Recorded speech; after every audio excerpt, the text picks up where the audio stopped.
I think we are now live. Let me catch YouTube over here and I'll do a little introduction. And we've got a bunch to share today, guys. Each one of us have different issues going as we move forward through the court's processes with different motions and things of that nature. But I want to start off with an idea for people just to kind of plant it in your mind before we move forward. What COVID was supposed to do was bring us into full-blown equity, a forced equity system. Okay, that's what COVID's intention was. And when I say forced equity, you can think about the Bolshevik Revolution and like the hideaway they like to talk about, the fascist regime of Hitler, but we never talk about Mao. We never talk about Stalin and things of that nature. But we can visually see objectively with our eyes the cultural Marxism working and people just doing their job, so to speak, right? And I'm just doing my job. It's my job to steal your property. It's not personal to you. I'm going to steal your home. It's just not against you. It's not against you. It's against your property. Yeah. That house has really pissed me off. Why don't you trim your stinking grass, Alphonse? Your grass is 5 feet tall. Because of that, I'm stealing your property. Well, yeah, and it's just asinine. It really is. Listen, I'm going to steal your car, but it's not an action against you. You know, it's an action against your car. Okay? Right. And so this is a couple ideas that I shared. And this, guys, is just to set a foundation before we move on. This is something I wrote for the Crow Show. This is what I go over. And what's funny is in the Crow Show, I talk about the let me turn my mic down. I may be a little loud. I talk about in the Crow Show about the truth of the adversarial system, not any of this abstract ideas and this poppycock and everything out. But the truth is that the rights that compromise the adversary system include personal autonomy, the effective assistance of counsel, equal protection of the laws. This is a big point right here. Trial by jury, the rights to call and to confront witnesses, and the right to require the government to prove guilt beyond a reasonable doubt. And without the use of compelled self-incrimination. The judge tried to get you to incriminate on yourself Tuesday. These rights and others are also included in the broad and fundamental concept that no person may be deprived of life, liberty, or property without due process of law. A concept which itself has been substantially equated with the adversary system. Now, I'm going to go to a comment by Alexander Solzhenitsyn. If nobody's ever read the books, The Gulag Archipelago, I advise you should when you get some time. There's a few books I'll give you that you should probably read. Frederick Bastot's The Law is another one. We're going to read a quote from that also. Commenting on an equity-based communism legal system in the Soviet Union, Alexander wrote sardonically, that means tongue-in-cheek, sarcastically, right, mockingly, on the threshold of the classless society, we were at last capable of realizing the conflictless trial, a reflection of the absence of inner conflict in our social structure, in which not only the judge and the prosecutor, but also, this is a key point, also the defense lawyers and the defendant themselves would strive collectively to achieve their common purpose. So we'll talk about this. I'm going to let Alphonse have the floor first here in just a minute. But he's going to, one of the key things that I heard was not that it was a clown show, but the judge for a private attorney stating that the private attorney was an officer of the court. Now, that's a huge problem in our adversary system because that private attorney is in an adversarial position, is not providing any admissible evidence onto the record, and the judge is sitting there as a biased and partial arbitrator sitting there saying it is so because it is so. That's not how our system's designed to operate. And this system, the adversarial system with due process of law, is worth fighting for. The common law right to face your accuser and to enter an unbiased and impartial tribunal, which operates in theory to protect the truth, is something worth fighting for. However, we're not only fighting each other at this current time, we are also fighting identity politics that have entered the courtrooms. And I'll finish with this right here, guys. I want legal plunder can be committed in an infinite number of ways. And I just want everybody to know this book was written in 1850 by Frederick Bastiat. And he writes this. Now, you tell me where we're at in this world. There are an infinite number of plans for organizing it. Tariffs, protection bonuses, subsidies, incentives, the progressive income tax, free education, the right to employment, the right to profit, the right to wages, the right to relief, the right to the tools of production, interest, free credit, et cetera, et cetera. And the aggregate of all these plans and to respect what they have in common, legal plunder. And it goes under one name and one name only. Socialism. It's communism. When plunder becomes a way of life for a group of men in a society, over the course of time, they create for themselves a legal system that authorizes it and a moral code that glorifies it. So, you know, people are discuss about the system. It's never the system that's actually in there making idiotic statements like your judge made in your case, Alphonse, when he actually stated the asinine quote that I heard him say that, well, this has nothing personal to do. We're bringing this against you. We're bringing this against your home, and it's illogical. It's unreasonable, and there's no reason why this so-called judge is sitting up there able to make any decisions. Now, take the floor, Alphonse, and go off. Yeah, I mean, it's funny. Listen, I knew what was going to happen before I walked into that court. It's a given that there's no way he can grant that motion for a couple of reasons. One, it would destroy the entire Pennsylvania local tax system. Would literally destroy it, okay? Because anyone could take exactly what I did and just file the same stuff. So they can't let that happen. So what you watched is, listen, the way motions work is, you got to have a party. He's got to bring witnesses in to support anything he filed as an answer. He can't sit up there and argue a motion. So I said, per Rule 602, he's got no personal knowledge of anything. He's not a witness. He can't come in here and argue a motion. So really what you witnessed and why I put that up there, listen, this is flat out sedition. What you listened to Tuesday, that was sedition. Okay. Mm-hmm. You got an attorney. Here's how this process works. Here's what they're doing. It's not just to me they're doing it. They're doing it to everyone. They're doing this in every state. So the attorney, who, quote, is an officer of the court, according to the judge, he forges a lien against you called a municipal claim. Okay. He files it with the court, but he really don't file it with the court. He files it with the Office of Judicial Support. That's the support staff for the court. So the clerk, who is not a court employee, the clerk does not work for the court. The clerk works for the county. She's a county employee. So a county employee who's got no judicial power whatsoever takes that municipal claim and turns it into a judgment. And they'll say, well, no, it's not a judgment. Yes, it is a judgment. They'll send you a thing that the paper, it says, pursuant to Rule 236, a judgment has been entered against you. You've had no due process. In other words, you've had no opportunity or a chance to defend this beforehand. They just did it, okay? So before I ever had a chance to challenge the court's jurisdiction, which I did months ago, the reason we had this hearing the other day is because the attorney asked for a continuance because he was on a vacation. He was busy and he was on a vacation. So he asked for a continuance. So what he does that morning, he has me serve what's called a writ cia fauci.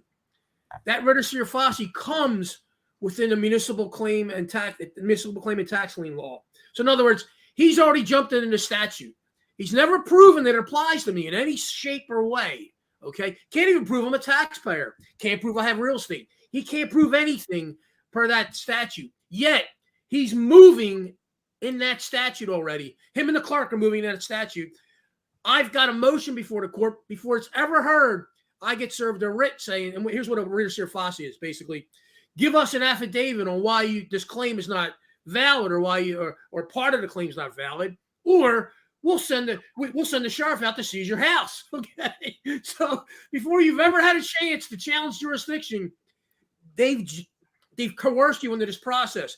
And if you heard that at the end, towards the end there, when I said to the judge, he said, "Well, you're the petitioner." I said, this court doesn't have jurisdiction. He said, well, you're the petitioner. I said, I don't have any choice in this matter.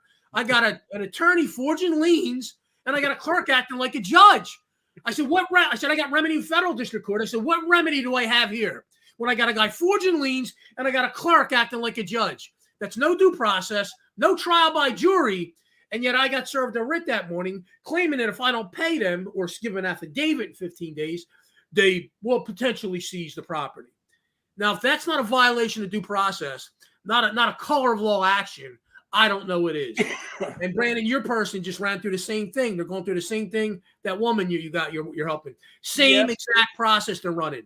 And while we're talking about that, the order that they signed against her even states on the order that if her property's exempt, they can't take it. Right? It's asinine. That wait. Now that you mentioned, let me jump in this real quick. Here's the funny part that you just said that. Now watch this. How this relates to what's going on. If you read that municipal claim law, they can seize the property and sell it. Okay, that's in the law. Yet that judgment he handed down that I posted today, he said the same thing that he told your person. Basically, he said, "Hey, listen, the owner does not lose control of the property." He's actually got it written in there. Yet I'm holding the writ that was served that morning. It says, if you don't pay this, or you don't file an affidavit, we'll come seize the property and sell it. So the judge is telling me something totally opposite than what's in the actual municipal claim law. Oh, well, and that they're going to shift that blame to whoever manufactures this false title, right? That's what's going to happen, whether it's the sheriff or whoever manufactures this deed, like the lady told you, buyer beware or whatever. They're going to shift that to somebody else. Well, our hands are clean. We didn't know if his property was exempt federally or not. But just again, doing my job. Hey, I'm just doing my job. Right. Just doing my job. We cannot. And listen, this is the point of me bringing it into your perspective, guys. And on the Crow Show too, we've got to shift from this idea that the system is what's the problem is the people. You can look outside, you can talk to everyday Joe Blow, and you can talk to people inside these courtrooms, and you can listen to lectures by some of these judges and things of that nature. Just read some of what they write. And really what it is, even in the high seats of office here in this country, 90% of the time you're going to be running into babbling idiots. And that's this. They're not going to rock the boat. And you have to understand this from a human nature perspective. That judge goes in there and he goes against that. He rules for Alphonse. Their little Ponzi scheme is blown open. Now Alphonse, just like what Steve did it or wherever it was, I think it was Orlando, where he went around the whole little neighborhood. Well, that causes a big problem because that type of information can spread fastly. And listen, this system has been taking 100 years to get up and running, and it's a socialist takeover. That your free education, your health, because look, you get a tax bill, right? And it says maintained and operated county, right? And it's probably the third tier on that tax. The first is going to be education. That's why Alphonse is having so much. James is having so much pushback on his cases because he's going up against the school board. So your second line is going to be for hospitals and medical, two huge entities in this world. Listen, you got to understand that when you get into this fight, you've got to persevere through it. And James, I'm going to turn the floor over to you.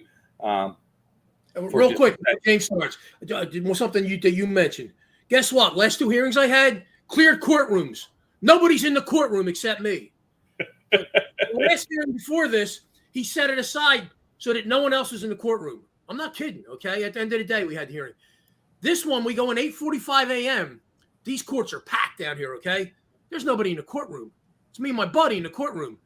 There's 3 more attorneys come in after the main attorney. I'm thinking they're for cases coming later. No. They sent 4 attorneys to deal with me. They had boxes of stuff. So, little old me got 4 attorneys and got his own hearing. And then the judge plays his little Columbo routine and says, you look familiar to me, sir. Yeah, no, you just set aside this separate time. You don't know who I am. You just see me like a month ago, but you don't know who I am. BS, okay?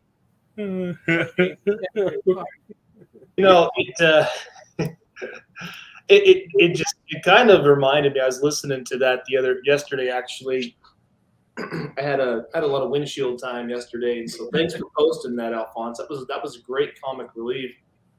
Just listening to Alphonse. By the way, kudos to you for keeping your cool. And people, it's funny. My buddy said, "Look, dude," he goes, I know you get worked up. Listen, I knew I was going to lose that no matter what. So I went in there. You know that ahead of time. I just want to set a shot across their bow. I wanted that attorney to know, listen, I'm not going away, okay? I don't care what this guy does. We've got a problem that you've created here. Absolutely. So in a federal district court case, I'd act differently. Well, it's and to your point, Alphonse, I think until you've been through an experience like that and realize just how corrupt these individuals are that are quote unquote officers of the court. You know what I mean? Until you've been through that process and realize you are not going to get any remedy or any relief in any of these courts. This is why I stay as far away from state courts as possible. That's just me. Now, Brandon and I have talked about this. It's not like it's any better at the federal level. At a certain point it is. Eventually there's going to be an adult in the room that's going to go, well, hold on a second. This is not how this is done. This is not our system of justice and how our law is administered here. Unfortunately, that usually takes, in any federal district court across this country, it just depends. In my district here in Utah, we have 5 district judges. We have the chief justice of the court, and we have 4 district judges, and we have 3 magistrate judges who are all chomping at the bits to get a district court judge. Well, I've got a magistrate judge that's going to be getting a judicial complaint filed against her. And at the federal level, that's a big deal. Like Randy says, you file a judicial complaint against a federal judge, the chief justice of the circuit court, they hold a hearing on it. And they invite people to give sworn testimony. Is that automatic they do that? That's a per operational law. They have to do that? They automatically do that. They do, yes. So, where Randy talked about, using the tools that we as pro se litigants have that attorneys won't use because they're too scared, because they're dangling by their bar card. I'll give my camera, dangling by the bar card. And they don't want to do anything that could be perceived as ticking off the judge because, again, they all know each other, right? At the end of the day, they're all going to enter the bar, having drinks, talking about cases.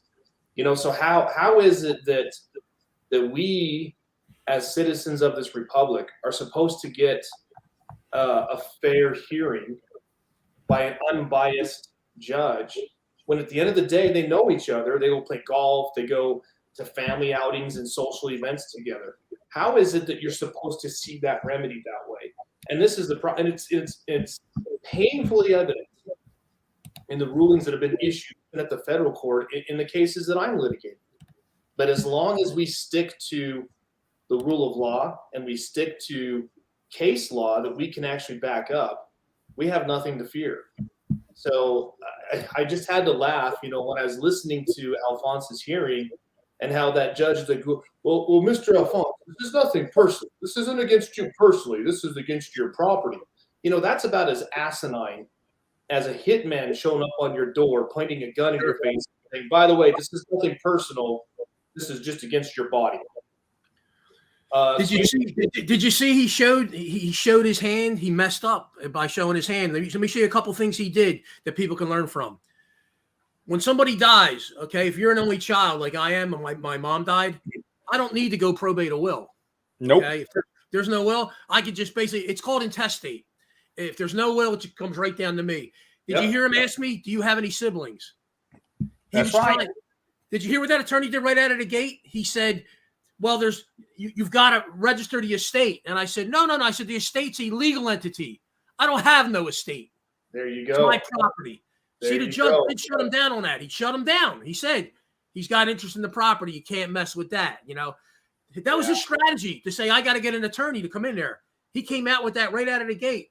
Okay. Then did you hear him? Here's the total exposure of everything.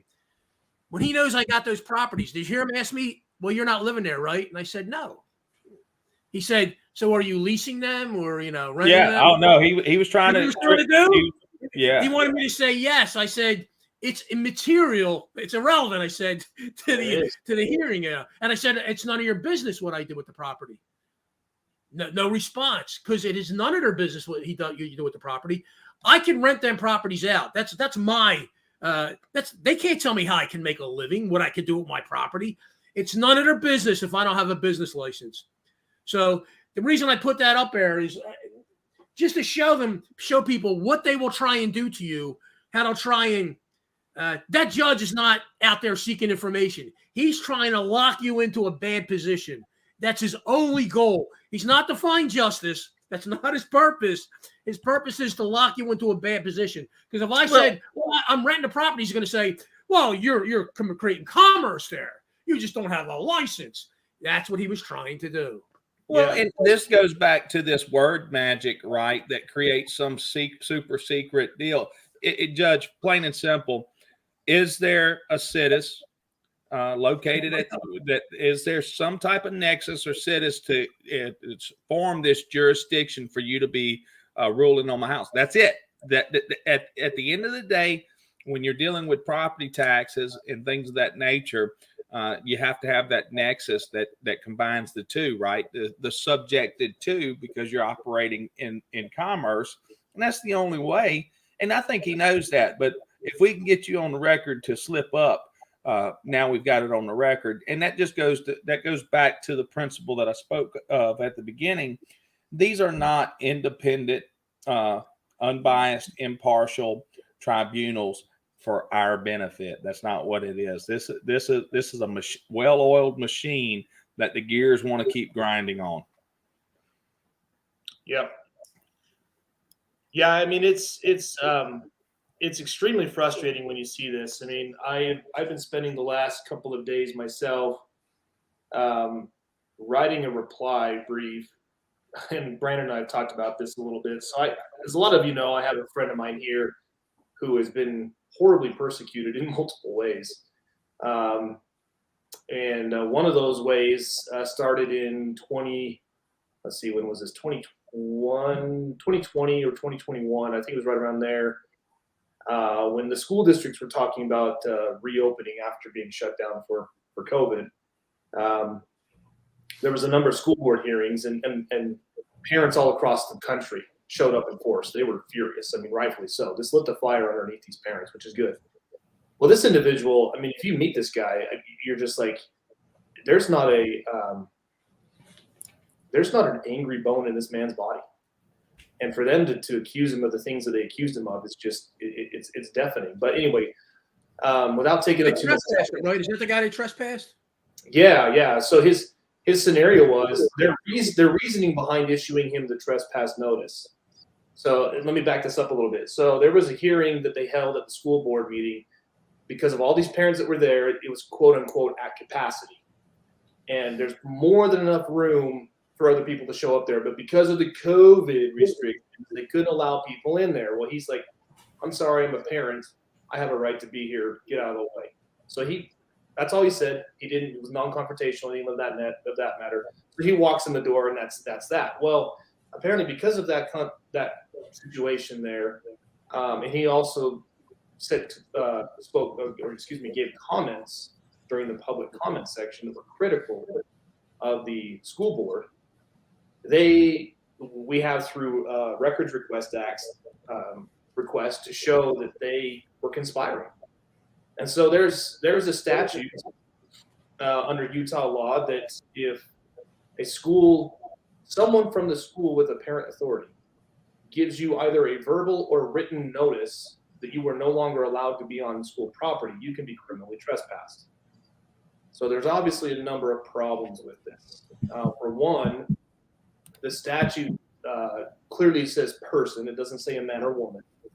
And further definitions of the term person, just like Alphonse has brought up in the Telegram channel, it falls under the doctrine of what is it, ejusdem or eju?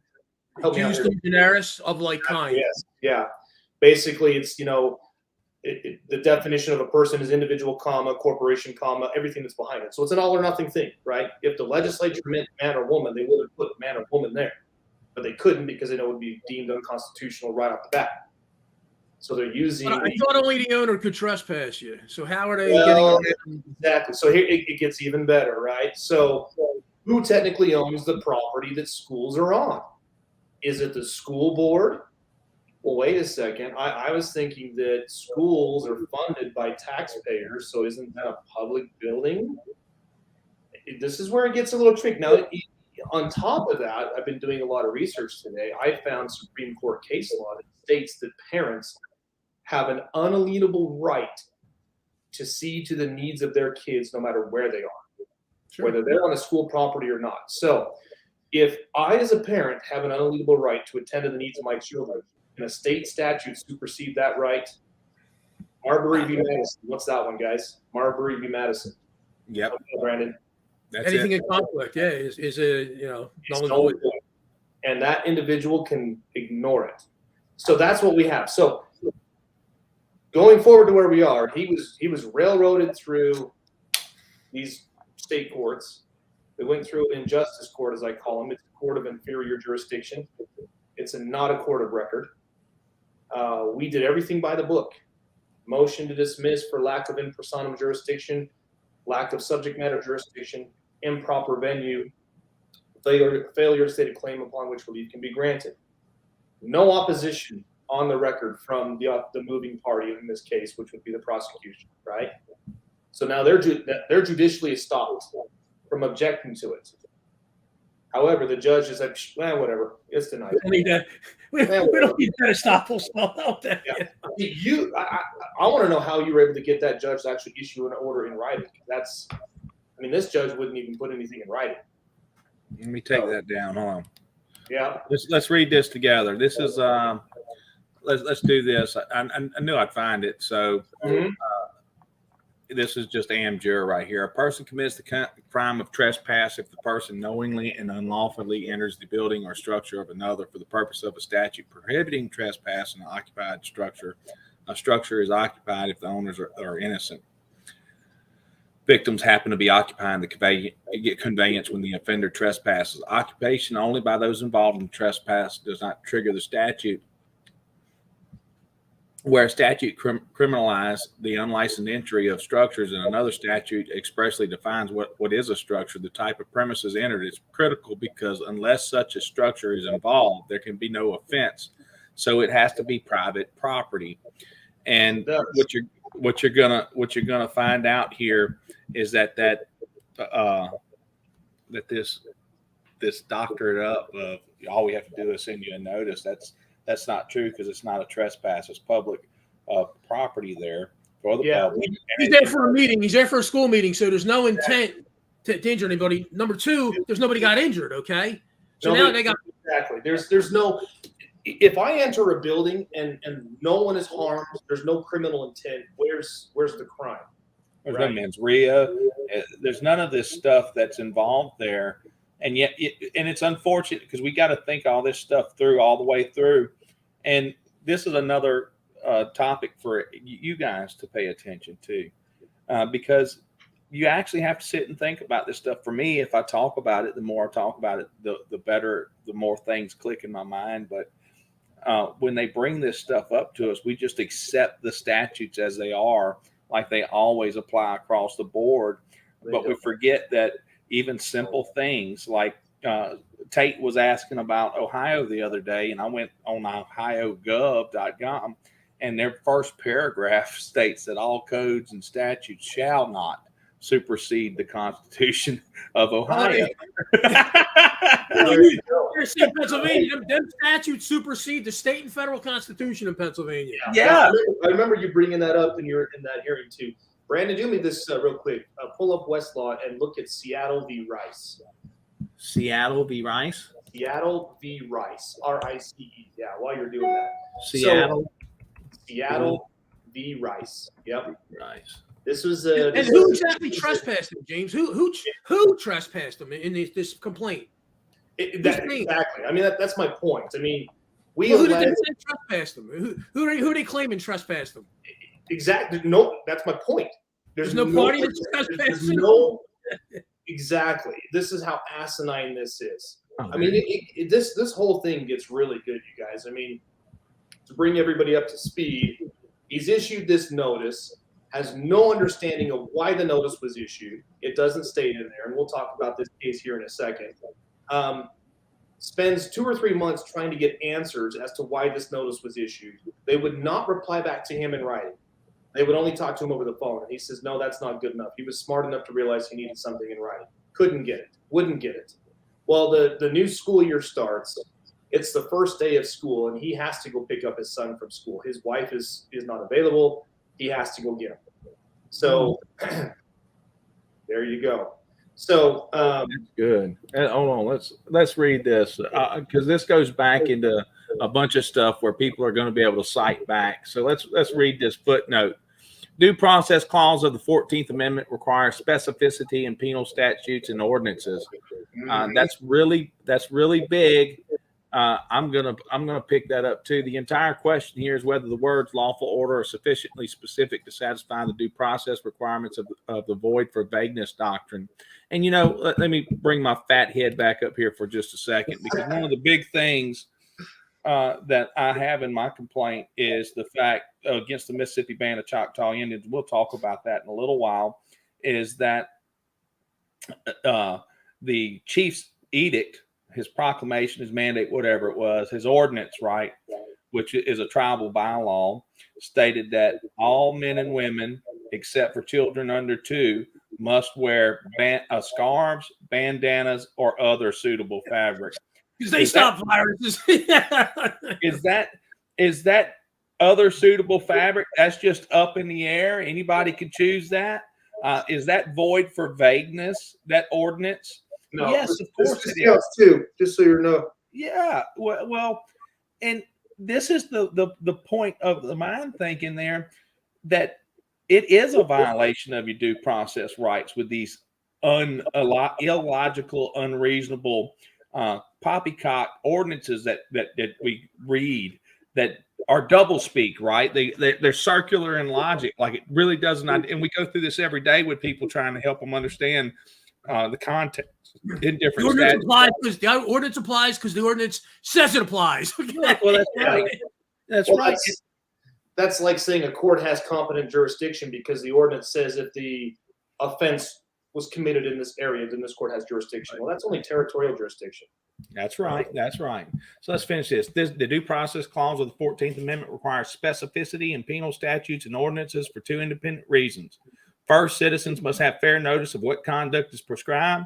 Second, explicit standards are necessary in order to guard against arbitrary enforcement of the laws. This is beautiful. I'm glad you brought this up. That right there, people, is key, because let me tell you what happens in this statute. Okay, send that one to me. I am. I'm posting it right now. I'm posting it in the groups right now. Now you're going to hear. So if you notice at the top of your screen there, you've got the little warning yellow flag. There was a case that was cited in contradiction to this. So you're going to hear a lot of justices and judges will say, "Oh, that case was overturned." No, it was not. What was overturned was the term lawful order. The other parts that are critical to this case were not overturned, as far as the specificity clause of the statute and the arbitrary enforcement of the laws. Well, now, let's while you're talking, go ahead and talk about it. And what I'm going to do is run through here, and we'll actually go see exactly what was overturned together. Go ahead, James. So we challenged, again, in the inferior court, we knew, just like Alphonse knew, nothing we could say or do was going to get us remedy that would be acceptable to us. So we're like, okay, fine. We're just going to go through this process. We're just going to know all of the constitutional violations. It's just in the back of your minds, people, you should just be seeing dollar signs. Now you're going to hear the argument from some, and Crow, is one of those where I had an extensive conversation privately with Crow, and he swears that you can get out of this system and you can be. And I would love to see that. I haven't seen. Well, let's talk about that, because what I did this Monday, as I explained to him with American jurisprudence and case law, that your withdrawal from society does not relinquish you of your duties. No, it does not. All. Well, here's how it's going to work for Crow, because sooner or later you're going to get somebody in there and they're going to send a sheriff out to his house and pull him out of his house, okay? And he could sit there and tell him, well, he's not in the system all he wants, but that guy with a gun will pull up and they will pull him out of his house.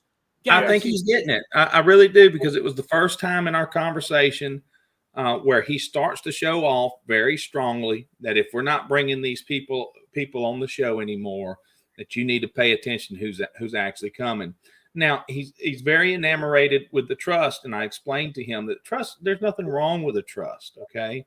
There's absolutely nothing. That's just where you put your stuff, because it's an idea written on paper. That's all anything is, okay? It's the spirit behind it that gave life to the idea. The principles behind the Constitution are what's important. It's written in the Declaration of Independence, having property without taxes, because we don't live under King George, all these ideas, right? I mean, come on. It's the idea that lives on. But nonetheless, I think he's starting to see what's working, what isn't working, and everybody's got to break a certain cognitive barrier. I hope he continues growing. It was a good show. It was probably the best one I've done yet. No, I'm not attacking him. I'm attacking the people that are saying, well, they can opt out of the system. Listen, no, they will I know what you're talking about. They will send sheriffs to your house and will pull you out of the house. They don't care if you're opting out of the system, okay? You try to opt out of the system, people, you're being labeled as a domestic terrorist. Yep. And in the law enforcement individual's eyes, you have no rights at that point. This is what they're doing to people that are down in Guantanamo Bay. They have no rights.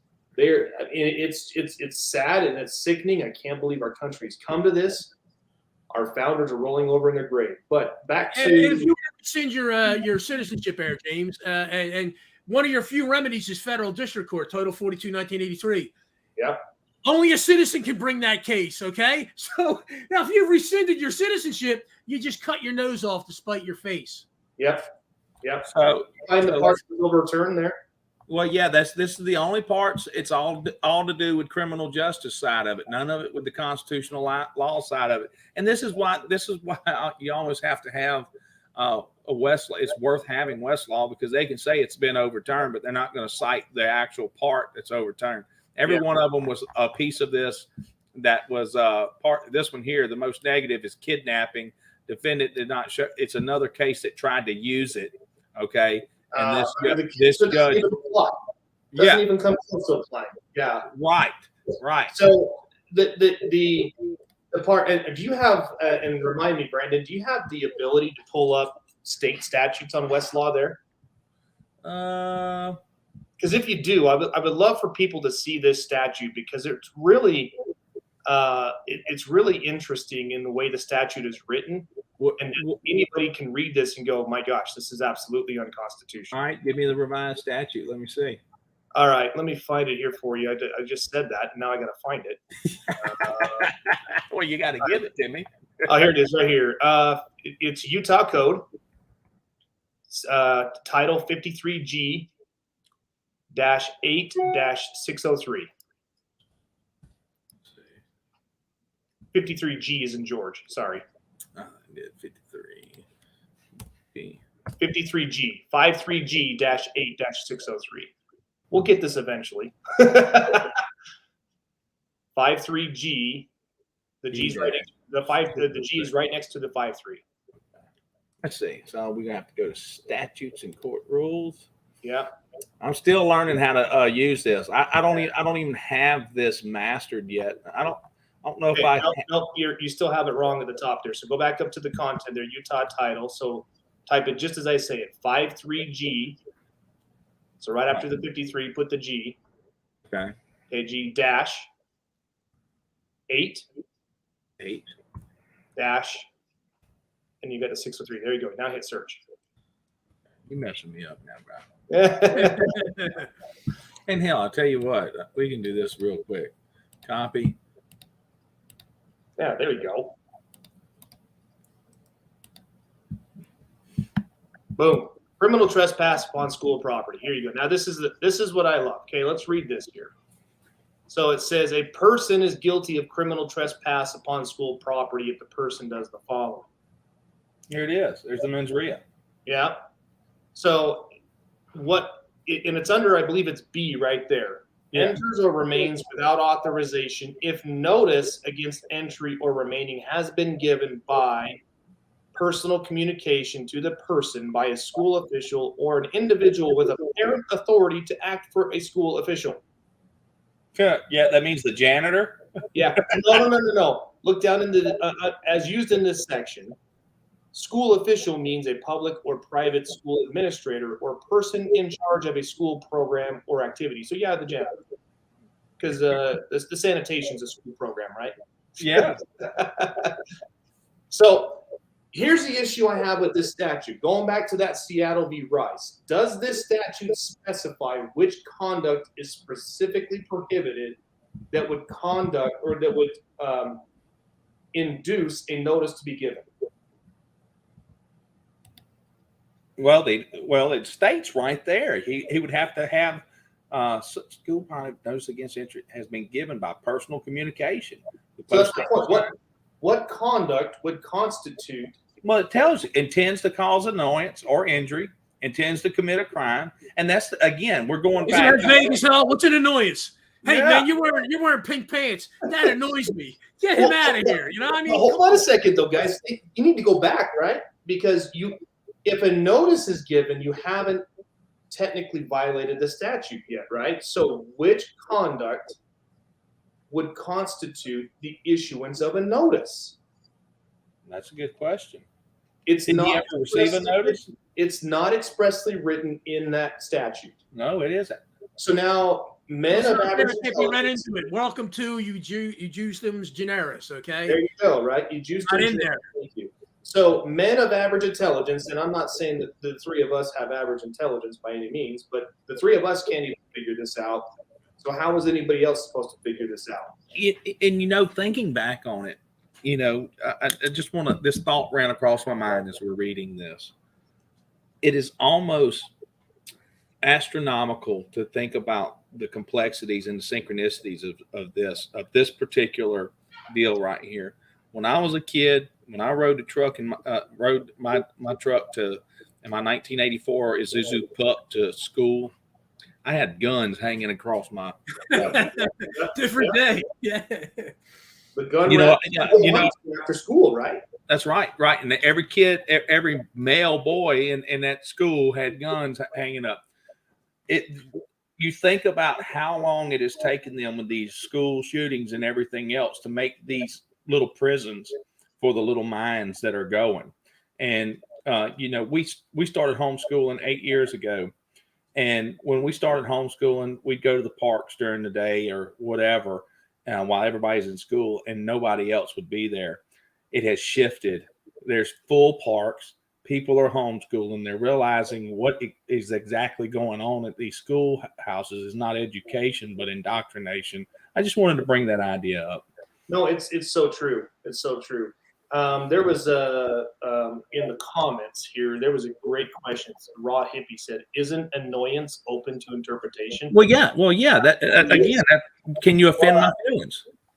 What constitutes an annoyance to me might not be an annoyance to Brandon or to Alphonse. Well, he's 100% correct. So if you go back to the justice's ruling, this, by the way, this Seattle v. Rice was ruled on in the Washington State Supreme Court.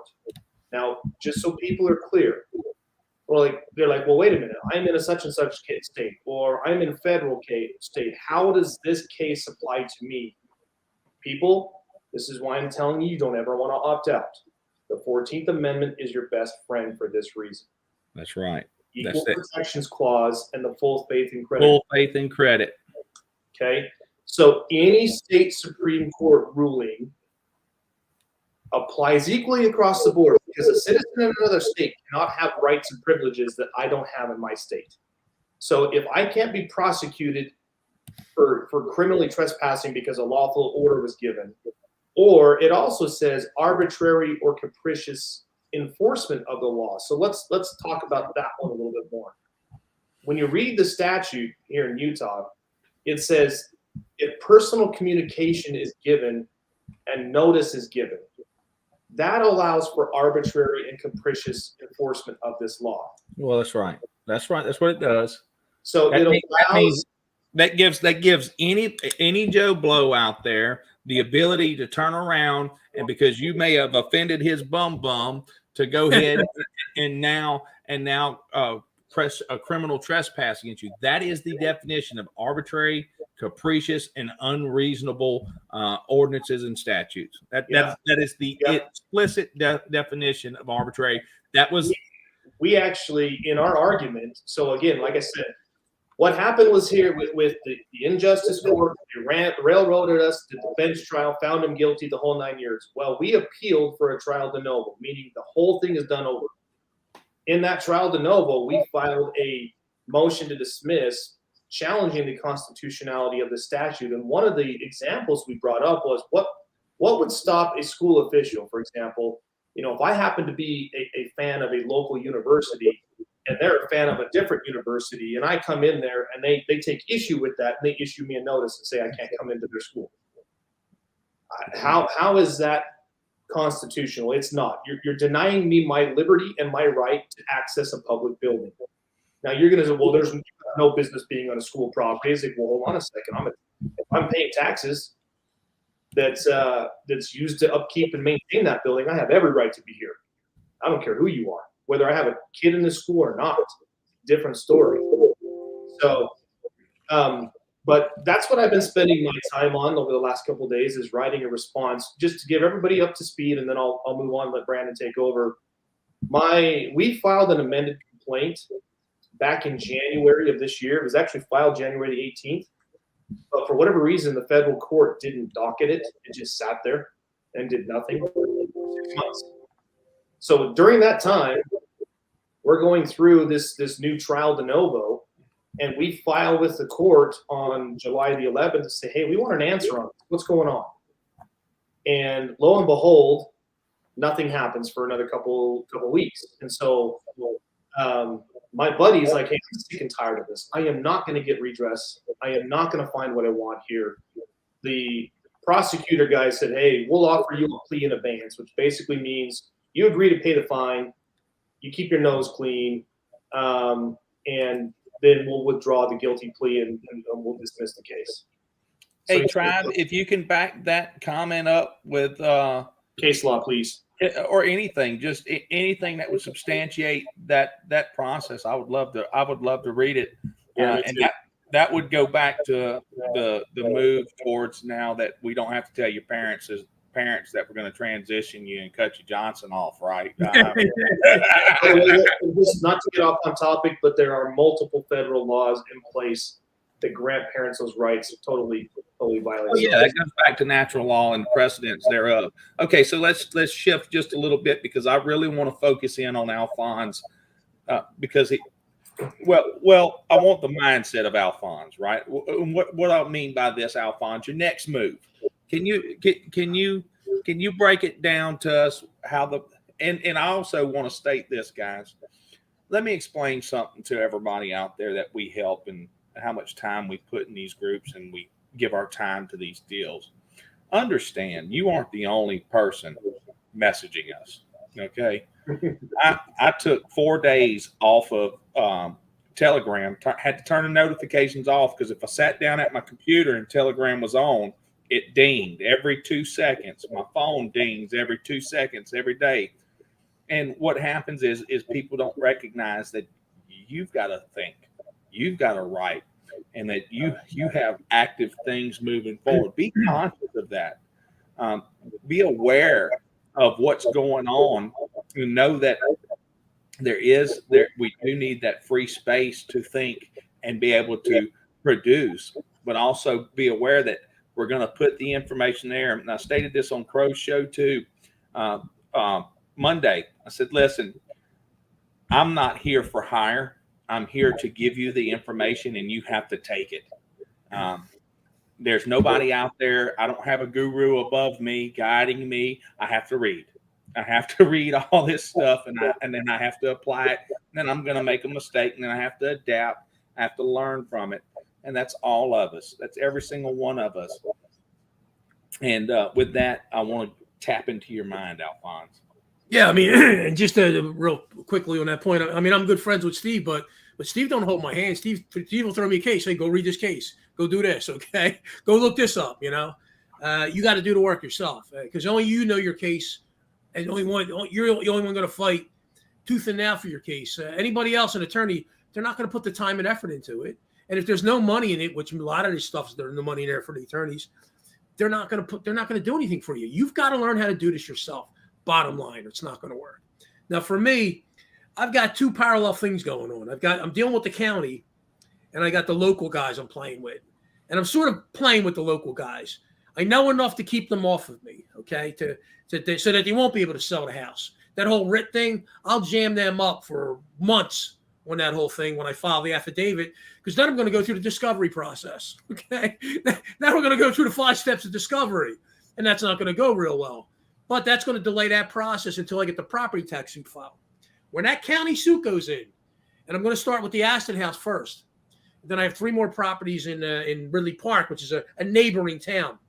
When that Aston suit hits, don't kid yourself. That will send reverberations around Delaware County, okay? Ridley Park will know about it. Aston will know about it. Everybody in the county government will know about that suit, okay? That's going to end all this nonsense, okay? But even if I come to a settlement or I get a judgment, I'm going to get a judgment against them either way. I'm going to get a judgment or they're going to come to the settlement table. They got to decide what they want to do. Even if I settle with the county, I'm coming back after these attorney firms, these local law firms, because I don't go for these law firms running around forging instruments against people's property. So here's what I'm going to do with this attorney, Brandon, to answer your question. I had criminal complaints I handed in that morning to the judge. They're just going to, they're probably not even in the docket yet. I got to look. I guarantee they're probably not in the docket yet. But I actually reworked them and made them put a little more teeth in them. I wrote it to a point where the district attorney is going to be forced to turn these over to the state attorney general, something they don't want to do, okay? Because the district attorney is going to look out for the county people and the boroughs and the townships. So I'm going to force them to turn it over to state attorney general. Now that's a problem for this attorney because now I've got an outside eye looking at him, at state attorney general. I'm also going to take that same complaint and is basically just going in there and taking the state crimes and throwing in the federal crimes. Then I'm going to send a copy to the FBI, the special agent in charge of the FBI, my local FBI. So now I got the feds involved. I got the state attorney general and the feds. I'm going to send a copy of the state criminal complaints to him, Brandon, Monday. He's going to get a copy to his home. I got his home address now. You want to send me stuff to my home, Mr. Today? I got your home address. Let's see how your wife likes it when I send you criminal complaints to your house. And attached to those criminal complaints is going to be something sort of Doc Graves does and Granny does. But I don't like to show my hand. I don't want to send him the suit, okay? I don't want to show him what the suit's going to look like. But I'm going to send him the criminal complaints, and I'm going to send him a 1-page notice of claim and tell him, hey, I'm going to need $150,000 for what you've done to this. Basically, you've created security fraud. You've created financial instruments against property you don't own. And if you think a statute is going to save you in some way and supersede my right to own my property and the right to be secure in my what? My person, my papers, my things, right? So if you think a statute's going to override that, well, then I'm going to tap you for about $1.5 million in an actual filing in federal district court, and I'm going to ask for $2 million of punitive damages against your law firm because let's get you people to stop doing this to everybody else in Delaware County because this isn't just happening to me. This is happening to tens of thousands of people in Delaware County. So he's going to have an option. When I file that state criminal complaint, he's going to get a copy of it with the notice of claim, which he can ignore if he wants. I don't care. I just know he's going to have to turn that over to his insurance company. His insurance company is going to have a decision to make. Did he want to come to the table and try and make me go away here, or did he want to play chicken with me and see if I file suit against him? Because if I file suit against him, we're going to go from $150,000 settlement to $1.5 million compensatory damages and $2 million punitive damages so that this crap stops in Delaware County. So hey Al, why so low, man? Jeez. Well, I keep it within I'm going to keep it within reason. I don't want to go in there for like that. It was Austin Power, $1 million bazillion, something like that. I want to keep it like within reason. 1 million. But I'm going to involve myself now with his family because now his wife. I'm going to put Mr. family, and when his wife or somebody opens up that criminal complaint and they see this guy's coming after you for $150,000 in both your official and your individual capacity. And oh, by the way, if you don't want to settle this matter and you make me sue you, well, now we're up to 1.5, and I'm going to ask for another $2 million for punitive damages. So balls in your court, sir. Yeah. But what that will do is just jam them up enough to get my federal district court suit filed for the county. Once the county suit hits, everybody's going to go like this. Oh, shit. Well, it's like this. So me and Gary decided the other day we were gonna write a letter to the Ute Indians where he stopped a month and a half ago, and they were still masking up, and decided to go ahead and look at the Mississippi. I don't know why I haven't done this, but 1 week after we filed our complaint, the ordinance was revoked. Of course it was. So make no mistake. Make no mistake, we affect change in many ways. Sometimes we don't even recognize the change that we're affecting. But the truth of the matter is when you brought up individual and official capacity, I didn't want to lose this thought. Remember, I asked you the other day. Yeah, I didn't get a chance to talk to Steve yet. Well, we got an answer. So the attorney states unequivocally that he's only representing them in their official capacity. So Gary and I sat thinking about it, just decided to go ahead and write a default judgment. And it was denied by the district judge, even though he's only representing them in their official capacities. And here's the issue. The individual can't claim, the individual can only, in their individual capacity, they can try to claim qualified immunity. They're only represented in their official capacities. The lawyer tells him nowhere in your complaint does it state individual. Hell, it says it in the heading. Right. Listen, guys, and the reason why I bring this up, and as we move forward, so I want y'all to understand that you don't just go into this and it's a smooth cake ride. You're bumping. This is the adversary system, and unfortunately, many of us are looked at like the David Windmillers and things of that nature, right? The quantum grammar, or this guy that keeps coming in here in multiple names, the dog Latin god or whatever. That's what they want in these courtrooms, because they can railroad you right out with your abstract ideas and your moot issues that no one else on earth can talk about. When you apply the rules, you play by the rules, and you play by truth. Lady Justice is blind for a reason, okay? That means the judge sitting in that tribunal is not supposed to see either one of y'all. Is hearing the facts and the law. Unfortunately, that is not what is happening today in a lot of courtrooms. It still happens. My dad's got a great judge up there in North Carolina. I mean, he's solid. I wish we could clone that guy. Yeah, he's got a solid judge that's going to go good for my dad.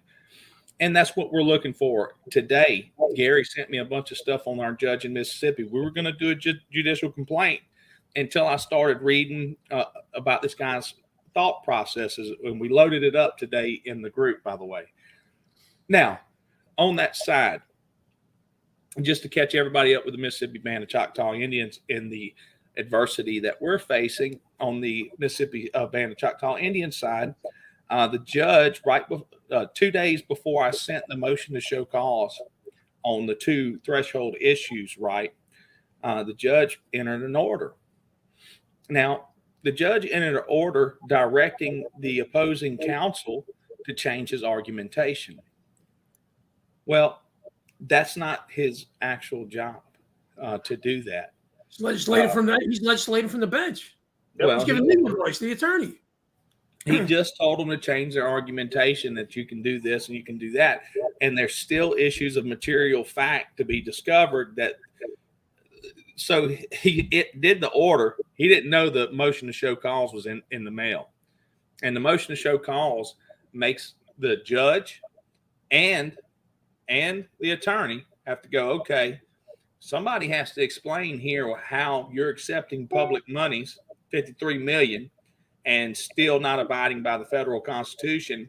Somebody's got to explain how this tribal ordinance that is vague and doesn't have the specificity it needs was unlawfully and illegally applied to non-tribe members. Okay. And somebody has to explain somewhere how 2-year-olds, which are mere wards, have more rights than their guardians. Okay. That's unequally applied, right? Even then, it's unlawful. But these issues you're going to face in these courtrooms. Wait, wouldn't that be a great discovery question? Why does the 2-year-old not have? Well, it's in the motion to show cause. I wrote it in there in the motion to show cause. I demand that the defendant's counsel, show cause how a 2-year-old, which is a ward under the care of its guardian, has more protections and rights than the guardian does itself.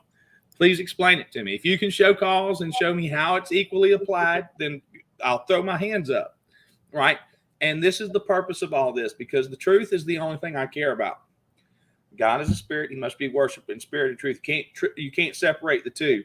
Truth must be the only search that you're for, right? And if this court comes back and says, well, the truth is, yes, you get the declaratory judgment, and now you got to go do the rest of it in tribal court. But that's what I need. I need that declaratory and injunctive relief, and that I'm in the right court for that. Don't lie to me and tell me I'm not.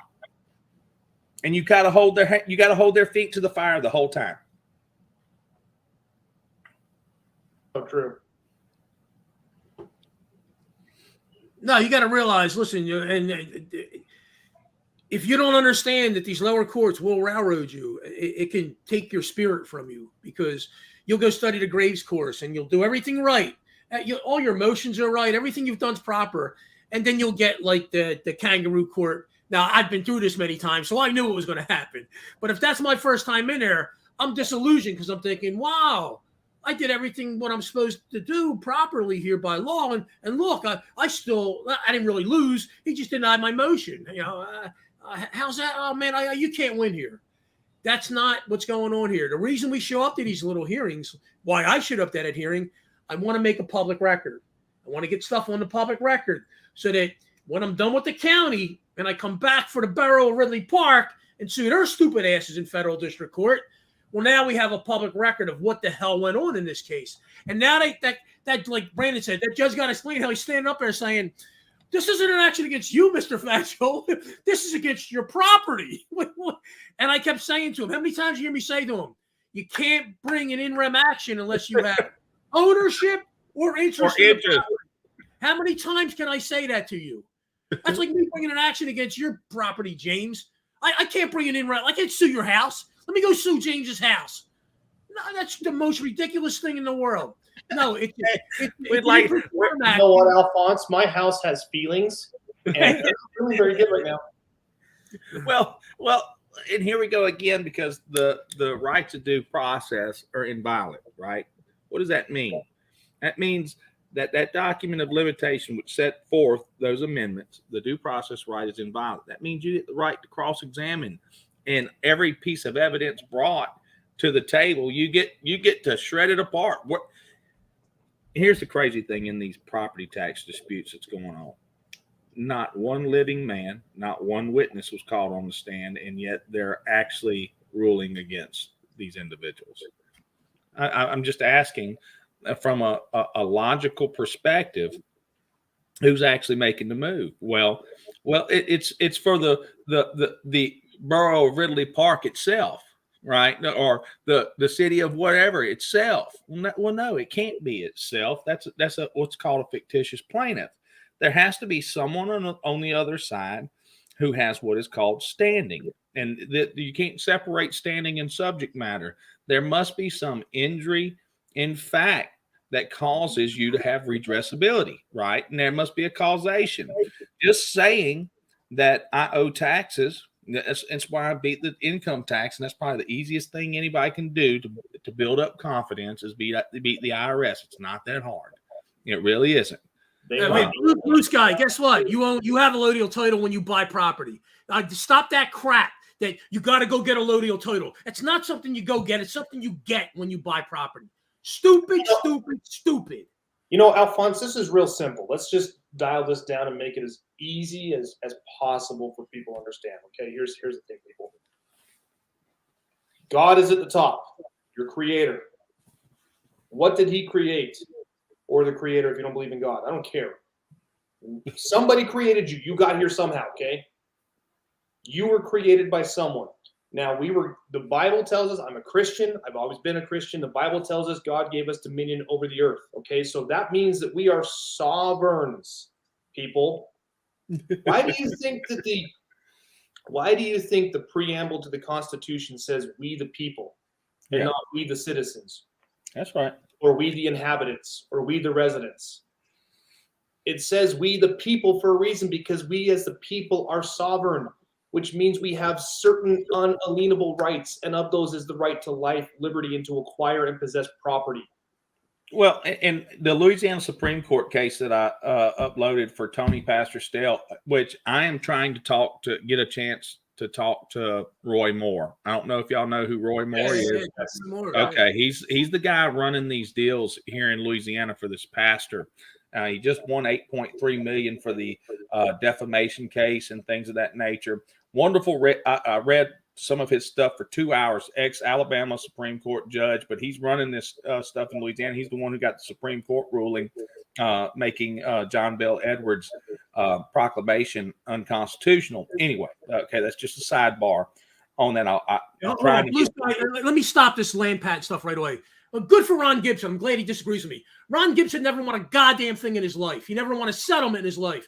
I got a friend who's got about $50 million in settlements. So Ron Gibson can go stick his land patents where the sun don't shine, okay? You don't know what a land patent is. A land patent has nothing to do with taxes. You have no understanding what tax law is. So if you think a land patent has something to do with taxes, you're going to get your rear end smoked in court. And you have no clue what you're doing. It's like talking to somebody in grade school. You're over here dealing with people that are fighting this stuff, winning millions of dollars settlements, and you're going to tell us about land patents. You've never done a goddamn thing in your life. I'm done with you patriot guys. I'm done with this trust stuff. I'm done with this land patent stuff. Land patent, here's what a land patent is. When the government distributed land years ago, okay, back in the early 1800s, they gave huge swatches of land out to people. The owners decided that they were going to break them up and sell them separately as separate parcels to make money. Right. The land patent transfers with each parcel, okay? It stays. All the land patent tells you is where that parcel of land you have originally came from. It has absolutely nothing to do with the state or federal tax law. You better go read the state and federal tax law and go learn what a taxpayer is. Because here's what a taxpayer is, sir. Go talk to Ron Gibson. Here's what a taxpayer is. It's an entity organized and incorporated under the statutes of the state that's conducting business in the state. Period. That's what a taxpayer is.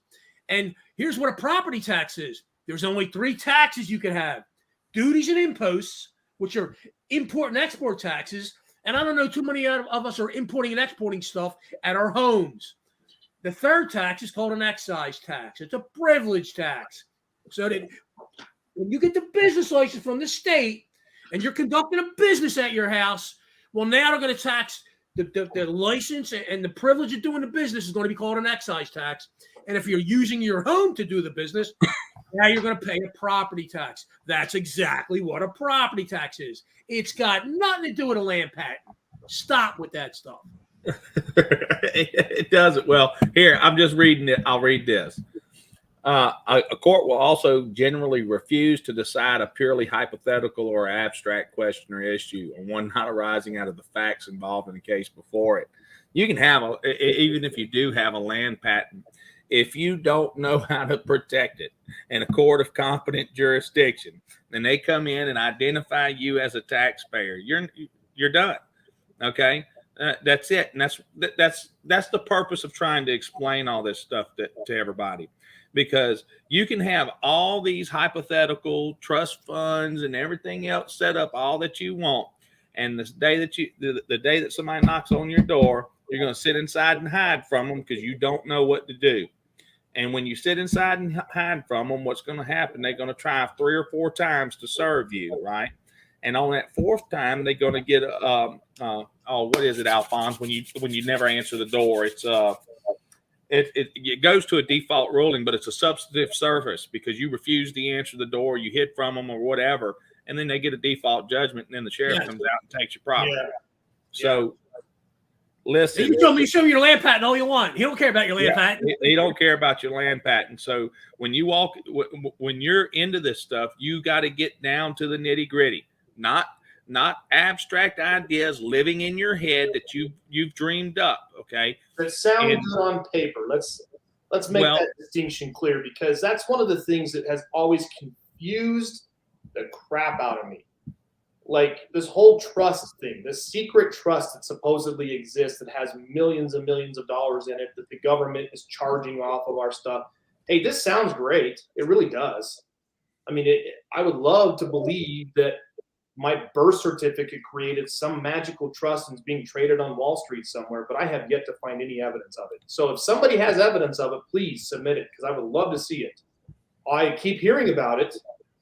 I keep hearing this KL moron, whoever the heck he is, going on shows like the SGT report on Crow 777 and filling people's minds with garbage. It sounds good. We want to believe it, so we do. But there is absolutely no truth to it because there's no verifiable evidence. Well, notice what happened to the 1099 guy? Notice what happened to the 1099 guy? He's sort of missing in action now. He disappeared. Gee, I wonder what happened. Yeah.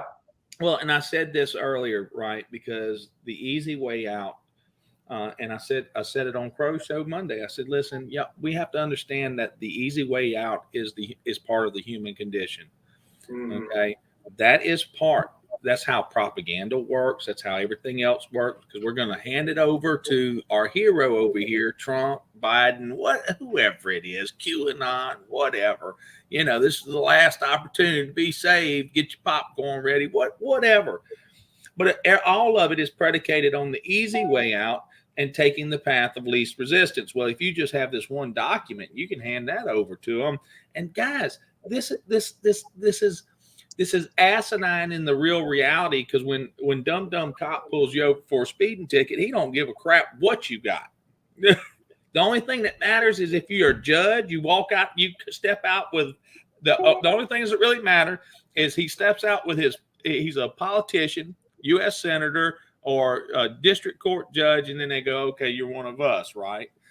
But that's the only time it matters. You're not going to get. You've all seen that Paul and Slave video where the cop let him go, okay? Yeah. But then Paul had interaction after that. They took his car, okay? So just because he won that one thing that one time doesn't mean it works every time. But that's right. Here's a fascinating thing that cop said. Now, Paul fought that properly as far as he was showing federal law there. He had federal laws there, okay? And you remember what that cop said? Oh, we follow municipal code. Yep, he did. I remember that. Right there in the video, we follow. Oh, in other words, we don't care about the federal code or your constitutional rights. We're following municipal code. There it is right there for you, okay? These are ordinances that they're following, that they're imposing upon you. And you can land patent and trust all you want. Guess what? They ain't afraid of land patents and trust when you're in court talking to them. Know what they're afraid of? Not they're afraid of me, but in that hearing I had, and I said, I'm not a taxpayer. Hey, listen, taxpayer is defined in Title 61, 153.1, 155.1, an entity organized, incorporated under the statutes, conducting business in the state. They're not used to people ratting off numbers to them, okay? People put research into this and actually know what a taxpayer is and knows what duties and imposts and excise taxes are. They're used to the guy walking in there going, he's got a trust or he's got this land patent or he's got whatever. They don't care about that. They care about the stuff I brought up, because when they get sued, like Steve said, it's all code pleading, whether you like it or not. It's code pleading, okay? When they get sued, now they got to explain how they're stepped outside of the codes, stepped outside of the law, and stepped outside of the Constitution. Somebody's going to have to answer for them on how, like I said, someone's going to have to answer how you guys are doing what you're doing. Somebody's got to come up with an answer, because it doesn't make any sense. It's not written in any law anywhere. Well, and that's just it too, people. We have to realize and understand these laws and statutes and ordinances, while they may not apply to everyday men and women such as ourselves, these public servants are beholden to these laws. And if they step outside of these laws and these statutes, we, the people, have recourse, and we need to hammer them. So in Alphonse's case, what he's got is he's setting these people up beautifully for a RICO case. I sure hope you're considering that, because that's exactly what's going on here. Funny you mention that, because the state criminal complaint that's going to the Attorney General, I actually broke the process down after the criminal complaints about, I called it the setup and the con, basically, what they're doing, how they're abusing a municipal claim lien law, what they're actually doing and what they're violating. So that anyone not paying attention is could look at this and go, like Steve said, you got to write it so that the guy under the bridge understands what you're writing. Anybody can write what I put there in those 20 points and go, man, I understand exactly what they're doing now. Yeah. He's right. They're not following the law. Yeah, you keep it simple here. You just keep it so anybody who reads your complaint goes, wow, I can't believe these people did this. And they're getting away with it. And they have, and it's really, I had this conversation with somebody the other day. We don't have anybody else to blame. My people are destroyed from a lack of knowledge, and because thou hast rejected knowledge, I will also reject thee. Right.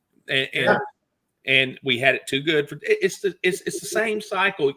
Frederick Bastiat wrote about it in 1850 because French was on the downturn, right? And he looked over here at the beacon of light that was America and said, don't let this happen, right? But of course it did happen. It's always happened. It's the cycle. Everything that has been shall be again. Yeah, there's no new thing under the sun. We've had it too good for too long. And now we want to subsidize government programs. Half the population live in Section 8 housing for free. And the other half, those of you that do work or do have something, we can't allow you to have anything. We'd rather you just farm you into the cities and have everybody on the hamster wheel 24/7. Because if you have free time, if you have freedom, what you end up with is a nation of thinkers instead of a nation of workers. And this all plays out. That's why you have the spiritual rebirth and everything else happening, right? And foundational knowledge coming back to the forefront. But it has to be done with the pen.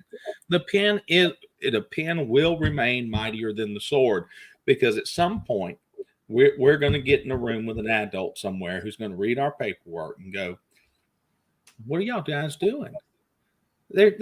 You're violating this man's constitutional rights to due process. You're trying to steal his home. Okay. You're trying to steal his home and put it up on a property sale and then manufacture a deed. That's called forgery.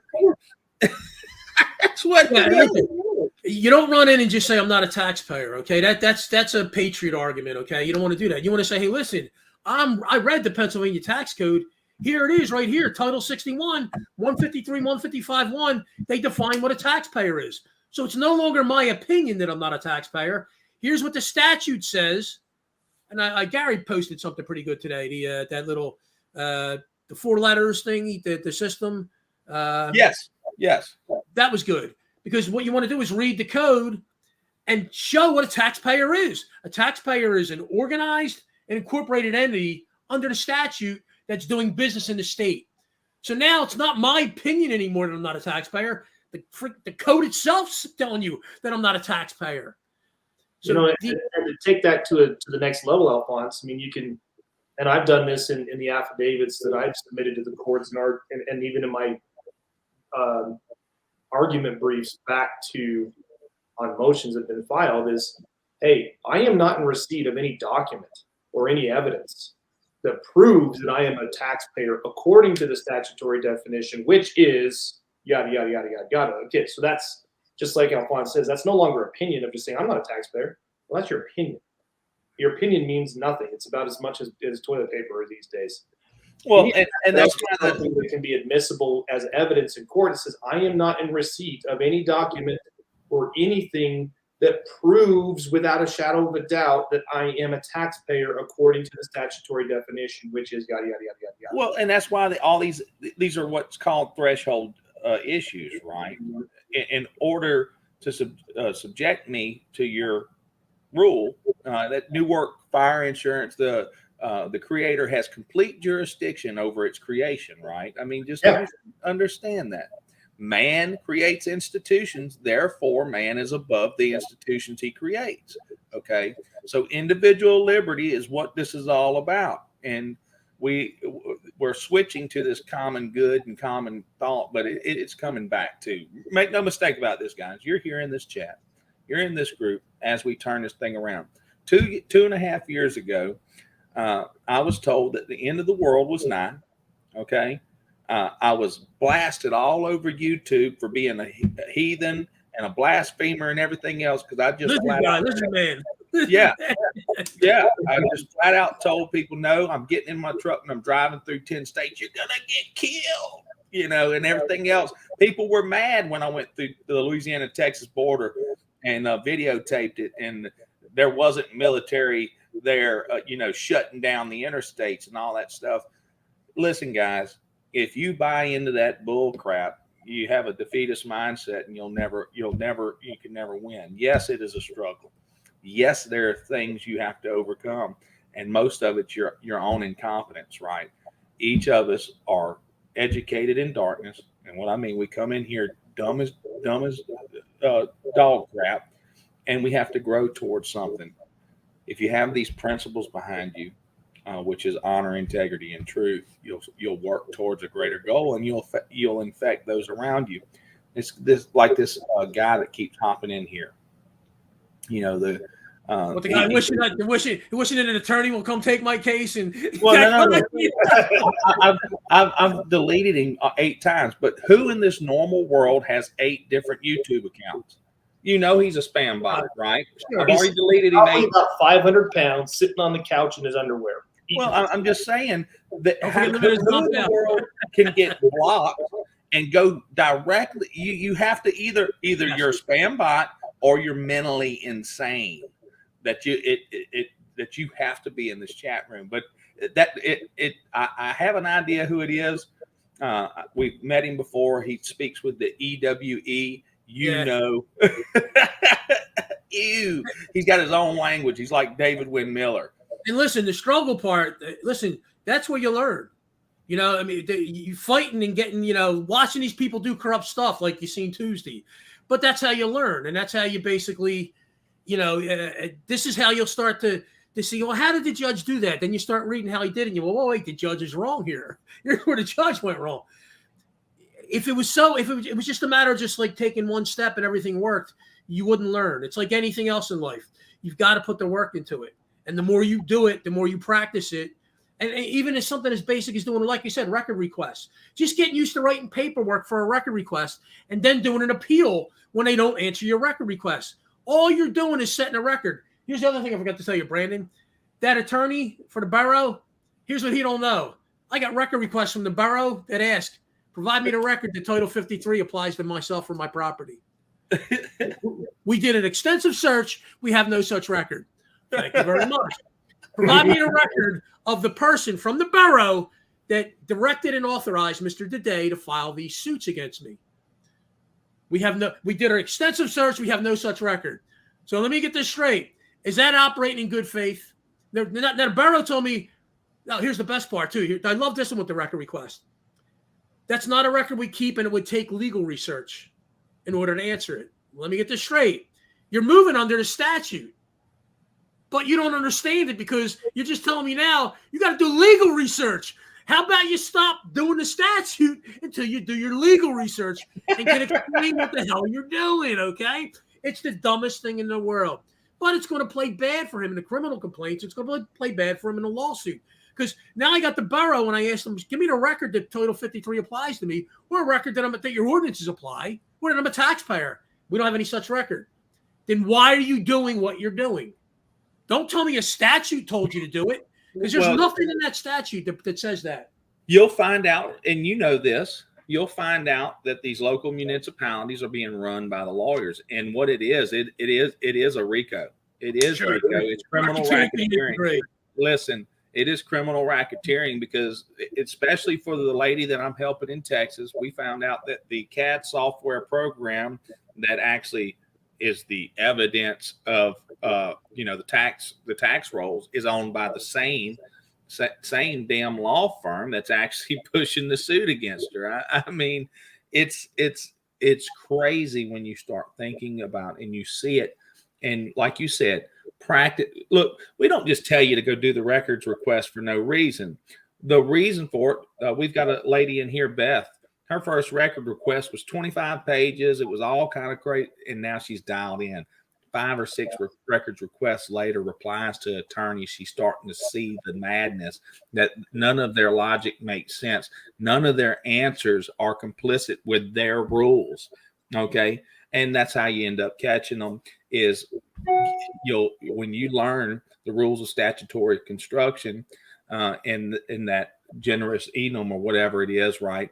When you learn how to read the statute, when you learn how to see the essential elements within it, you're going to find out they're missing everything. When they send you this citation and then it doesn't have a complaint, there's no cause of action for you to defend yourself with, right? Nobody, they're just saying automatically, we have interest, we have ownership in this, we're taking it. Yeah. Real quick too, guys, I apologize. I've got to run here in a couple of minutes, but I want to make something very clear so people understand, because you're going to hear this whole subject matter jurisdiction thing. If you look at any one of the jurisdiction methods that can be challenged, a number of them can be waived. In personam jurisdiction can be waived, and unless you timely raise that defense, it's waived. So you have to raise that defense immediately. The other jurisdictions can be waived as well, in rem jurisdiction as well, territorial jurisdictional challenges. However, one that can never be waived is subject matter. So how does a court get subject matter jurisdiction? How is that done exactly? Well, that prescription is actually given to you, and Brandon mentioned this, and so did Alphonse, in that if I'm going to be bringing an action to the court, well, one, there has to be a statute that creates said action, that cause of action. So since most of my actions, all my actions are in the federal court, I need to find the corresponding federal laws that allow me to bring that action. That's only step one. Just because the statute creates that does not give that court just subject matter jurisdiction, people. I still have 2 more legs that create that 3-legged stool of subject matter jurisdiction. So there's the statute that creates that. The other 2 legs are my complaint and the sufficiency of my complaint and my summons, my service of said complaint. If I don't have those things, if any one of those 3 things is missing, the court doesn't have subject matter jurisdiction. Now, the same is true whether this is civil or criminal. People, you need to understand this. The only difference is what's called a complaint. You will see some states and some areas in their state constitution, like in my state in Utah, the state constitution allows for a prosecution by information. Information is just another fancy name for complaint. But that complaint still must be there. What makes the complaint whole is what, Alphonse? A verified complaint, correct? Yeah, I mean, if you're civil, you need to verify complaint. If you're criminal, you need an affidavit of probable cause. Bingo. So you people, if there's one individual I would tell you guys to study, he really doesn't do much anymore because I think he's kind of stepped into back off the limelight, but do some research and look into this man. His name is Richard Cornforth. You guys have heard of him, right? Richard Cornforth. He's kind of close to you, Brandon. He's up there in Oklahoma. He talks about this, and he talks about the whole patriot mythology things, like how many times have you heard you walk into court's got the gold fringe flag argument, you got the all caps name argument, you have all of these things. You know, he's looking at the record from the way the record is said, and it's to that point again. You have to examine the record, and every one of those things must be there in order for that court to have subject matter jurisdiction. If they don't have subject matter jurisdiction, then anything that court does is subject to collateral attack, as well as those individuals who carry that out are now open themselves up for personal. Meaning a judge waiving immunity too, because if that judge is acting without jurisdiction and acting outside of the law, he waives his immunity. Exactly. And that's what's happening right now in this situation with my buddy, where the justice court acted outside of their scope of authority. They acted outside of jurisdiction. I mean, it was a ridiculous shit.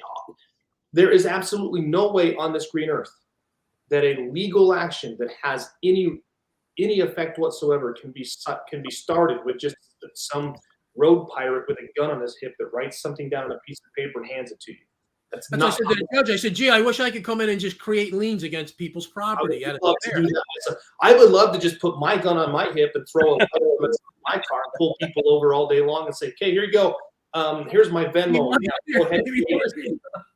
Man, that's a great thing. Somebody wanted me to repeat his last name. Richard Cornforth, Cornforth. Yep.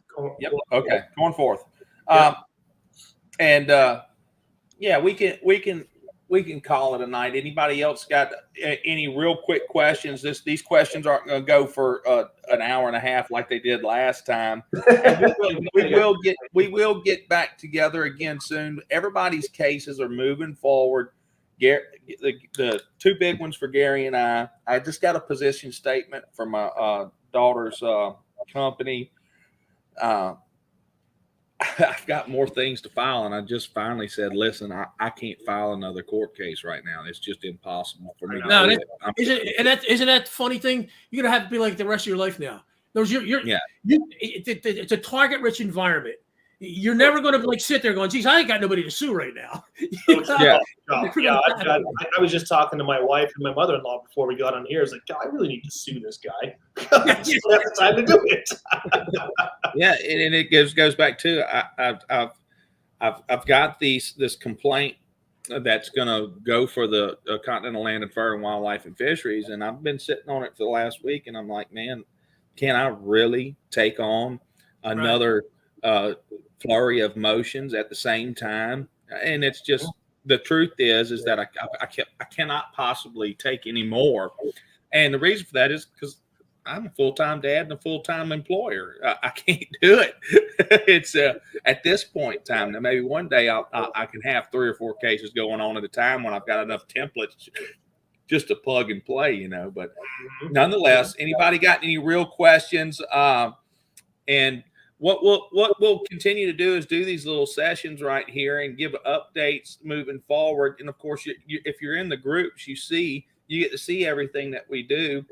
And as we move forward, hell, it's a learning process. That's all it is. On Monday, you'll see criminal complaints that are going to go to the state attorney general. So there, you can use them as an outline for your situation, and how to push through the DA to get to the state attorney general, because that you want to try and get outside as many outside eyes on them as possible, because they live in a little cocoon here, okay, and they control this little world. When you start getting outside eyes on them, they start getting real nervous, okay? Real nervous. So true. Yep. All right, guys, we're going to close. Thank you, guys. Thank you for coming on, Alphonse, brother. I can't say it enough. The way you handled yourself in the courtroom is just, it's exemplary. I know you could tell emotion. You're keeping the emotions down. You're doing your best because usually when I get screwed, I get dinner first. Okay. At least take me to dinner first. Come on, people. What was it for Full Metal Jacket? At least give me the common decency of a reach around. Come on, man. Let me alone in the courtroom. No company, no nothing, man. Very hurt. He's asked me what kind of music I like. Yeah. Oh, goodness. Thanks, you guys. This was fun. All right, everybody, take care. Love you all. We'll see you again soon. Take care. All right.